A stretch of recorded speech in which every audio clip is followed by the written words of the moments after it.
press con, mga samahan ng mga Lopez. Siyempre sa lahat sa mga kapamilya nyo na ngayon ay isang magandang gabi. Okay.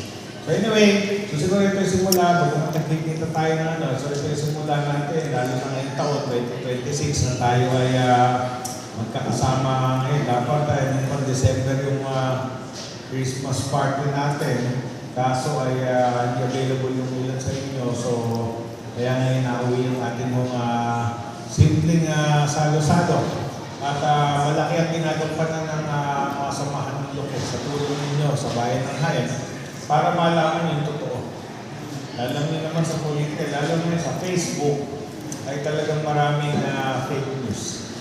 Siyempre, kabisado mo na kayo ay hindi basta-basta naniniwala sa chismis. Siyempre, lagi pagka media sinabi, may basis yan. Hindi yun yung basta narinig lang na may chismis sa ganito, papatulan natin. So, kaya sabi ko masarap nakasama ko kayo dahil kayo tumutulong para magsabi ng totoo. Kilala niyo naman tayo, hindi naman tayo magsisinungaling. Mahirap yung magsinungaling. Diba? So, sa atin mong mga kasama ay thankful. Nandiyan kayo lagi mula kay Mayor Santi. Siyempre, hindi naman si Mayor Santi ang nagbansag sa inyong mga Lopez.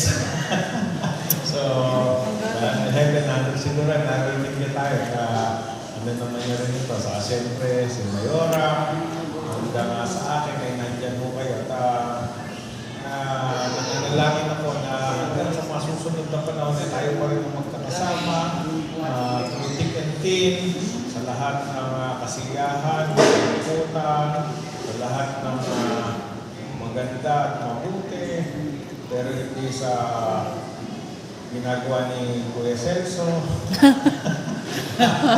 So, sa inyong lahat ay sobrang thankful ako at buong family namin ganyan kayo nakasuporta lagi sa amin. At rest assured naman nakikita namin at alam naman natin yung mga tulong at kabutihan niyo sa pamilya namin at sa bayan namin.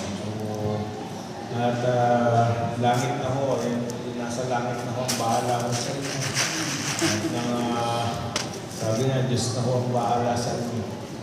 So thank you ho at ako ay bumabati ng actually, sabi ko nga, hindi ko alam kung parang frustrated video ba ako or what. Kaya pagka nagla-live ako, para sa akin, patay kang reporter ka. Kaya sabi, mula dito sa bayan ng Hayan.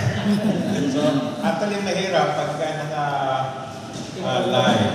Di ba? So, kagaya ng kayo sabi ni Kuya Arman, di maubos mula 7 to 11 ang kanyang show. Kailangan dire-diretso yung sasabihin mo. Hindi mo puputol kasi may ano yung air, ano ba yun? Dead air. Dead air. Diba? May dead air pagka nakatahimik lang, may puro music lang. So, hindi ko alam kung ano yan, kailangan maraming isipin mo, hindi basta-basta na. Kaya actually, kung nagla-live ako, hindi naman kami nag-script. Wala naman kaming script. So, puro impromptu. Actually, sa ngayon, dahil sila, mas nadadali na ako sa impromptu kaysa sa scripted. Di ba, pagka yung video recording, parang nahihirapan na akong sabihin yung mga nasa script. Pero pagka live, dire-diretso, spontaneous lang. So, hindi guide lang kung ano lang yung mga pointers, pero hindi yung scripted. So, sa inyong samahan ng